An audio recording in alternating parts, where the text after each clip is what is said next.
Hi, I'm Jordan Miller, 3D Objects Curator at the Nebraska State Historical Society. I'm here with my colleagues Tom Mooney, Manuscripts Curator, and Anna Hawley, our State Archivist. We're excited to share Nebraska State Historical Society collections with you. In this short video, we're presenting materials related to victory gardens.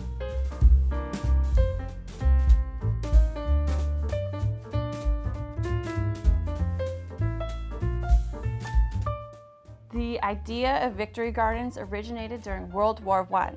The concept led to the creation of the National War Garden Commission by Charles Lathrop Pack. Pack was a third-generation timberman and one of the 5 wealthiest men in America before World War I. In his book, The War Garden Victorious, Pack said the gardens were a necessity because war conditions made it essential that food should be raised where it had not been produced in peace times. People who weren't working in agriculture were also encouraged to do their part. During World War II, the idea was resurrected in the form of victory gardens. The gardens allowed agriculture and transportation business sectors to focus their efforts on supplying food to troops and allies overseas. Millions of Americans got on board to help the effort succeed. Families, individuals, and schools all created gardens. Government-led information campaigns strongly encouraged citizens and communities to join together for the common good. We have a really awesome collection of posters, books, and objects relating to victory gardens. These are 2 of many posters in our collection from World War I and World War II. The Seeds of Victory poster is from the National War Garden Commission and was printed in 1919. The Garden for Victory poster goes beyond cultivating rural, suburban, or urban gardens. The government and various companies around the country work to ensure those planting victory gardens were set up for success. Worksheets and booklets were distributed showing people when to plant foods, how to best set up your garden, how much you should plant based on the size of your household, pest management, and more. In World War II, individuals and families not already working in agriculture were encouraged to get involved in victory gardens. People in rural and urban areas were applauded for their efforts in making a garden, regardless of size. Since rationing was also enforced, canning was seen as another way to be patriotic and serve your country from your own home. Companies revised old cookbooks to reflect wartime realities. This label was used by Emma Greenhow, who was an active Lincoln resident. It wasn't possible for every citizen to be serving on the front lines, but people understood how important it was to support the troops and our allies. Food preservation and the Mend and Make Do movement allowed for everyone to support the war efforts. That pride was real and well-deserved. I'm going to pass it over to Anna, who has some incredible Nebraska-specific victory garden materials from the Government Records Collection. Hi, I'm State Archivist Anna Hawley, and I'll be showing you materials from our collection of Nebraska Advisory Defense Committee records.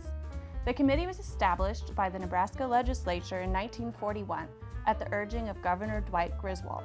The Nebraska Advisory Defense Committee's purpose was to coordinate wartime defense efforts in Nebraska with the federal government. Part of that coordination included the promotion of victory gardens. There were many general guides about gardening created by the National Victory Garden Institute, but gardeners knew that success depended on understanding the area's climate. This led the Advisory Defense Committee to work with the University of Nebraska College of Agriculture Extension Service and the USDA to create victory garden guidance specific to Nebraskans. They created brochures suggesting which varieties of fruits would thrive in Nebraska and how to care for them. They shared information on when and how to plant certain vegetables for maximum results. They wrote about canning, brining, drying, and all manners of food storage to inspire people to use every last bit of their harvest. They drafted information about new Nebraska tomato varieties, the Sioux and Red Cloud. The challenge was getting this material into the hands of Nebraskans. The Advisory Defense Committee reached out to the counties to create regional victory garden committees. The county committees helped share brochures and pamphlets that promoted gardening at the community level.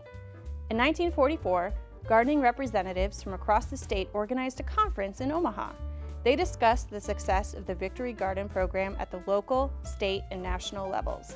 My colleague, Tom Mooney, is here to talk about the part railroads played in the Victory Garden effort. Hi, I'm Manuscripts Curator Tom Mooney. During World War II, the Union Pacific Railroad played an essential role in the transportation of supplies and personnel. One of the Union Pacific's most visible contributions to the war effort was its maintenance of servicemen's canteens and USOs at stops like Omaha and North Platte. Another important contribution was the promotion of victory gardens. This Union Pacific Employees Victory Garden program kit was produced by the railroad's Agricultural Development Department. It contains posters, photographs, and other materials advertising efforts to plant victory gardens. Similar kits were put on display at railroad depots around the country during World War II. The kits showed how railroad employees were planting victory gardens and encouraged members of the public to do the same. The nationwide Victory Garden program was considered a huge success. According to H.W. Hochbaum, chairman of the Interdepartment Victory Garden Committee in 1943, 20 million victory gardeners produced some 8 million tons of food, or enough food to fill 160,000 freight cars or 800 Liberty ships loaded with 10,000 tons each. It was 40% of the total fresh vegetable production in the United States, and it couldn't have happened without the dedication and effort of everyday Nebraskans. Thank you for taking time to learn the story behind Nebraska's contribution to the success of the Victory Garden program during World War II. We've given you a small sample of our collection of Nebraska history related to victory gardens. We encourage you to explore our collections online and find out more about what interests you.